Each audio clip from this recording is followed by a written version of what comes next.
Right, so we're following on from our big 6 cocktails with David Embury, and I was reading through and I was thinking, am I really going to do the 6th cocktail? A Jack Rose. So Jack Rose is applejack, lemon juice, and grenadine. Sweet, sour, citrus. Kind of covered that ground already, so I thought it'd be far more interesting to do a different 6th cocktail. The big 6 cocktail were originally considered that if you could do 6 classic cocktails, you would be able to serve 80% of your guests and they would be very, very happy. The Pareto Rule. Look it up. It's a rule of economics. 80% of your drinks that you sell will come from 20% of your products, or 20% of your cocktails. So if you know 20% of your menu, you'll be able to serve 80% of your guests, as long as it's the correct 20%. And that's the big 6. Know your big 6 cocktails. So what are the biggest selling cocktails today? Well, there's one major one that's number 2 on the list that has risen drastically over the past couple of years, along with the gin renaissance. That is the Negroni. This is the easiest cocktail in the world to make, and I think that that is why this is on the list. Let me rephrase that.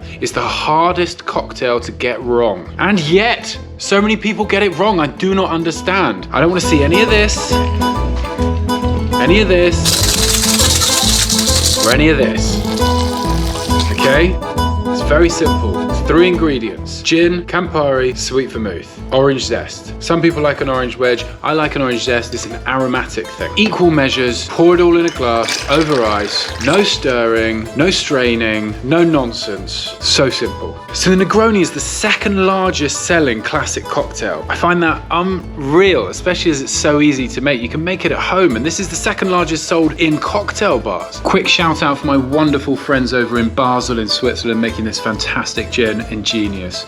Awesome, awesome liquid. So it's a real crowd pleaser. But do yourself a favor, play around with it. Maybe have a large measure of gin, go 2-1-1, so 2 parts gin, 1 part vermouth, 1 part Campari, and really taste that quality gin that you're putting in there. Maybe get rid of the gin completely and have it as an Americano cocktail, where you serve it on ice, as we just showed, but without the gin, you put in soda water, so it's much more refreshing and a lower ABV drink. Great on the streets of Milan, trust me, give it a try. Or how about swapping out the gin and putting in some whiskey, turn it into a Boulevardier. Play around with your whiskey. It could be an American whiskey, it could be a peaty whiskey, it could be a classic Scotch. How about some rum? Turn it into a Man About Town, or an overproof rum, a Man Overboard. One of my personal favorites is a big funky Jamaican rum in there, or even an agricole rum. Think Clarène from Haiti, that diesel fusel-y notes. Oh, it works so well with the sweetness of the Campari and the richness of the vermouth. Beautiful drink. But there are no rules here. You play around, you go for it. Cheers.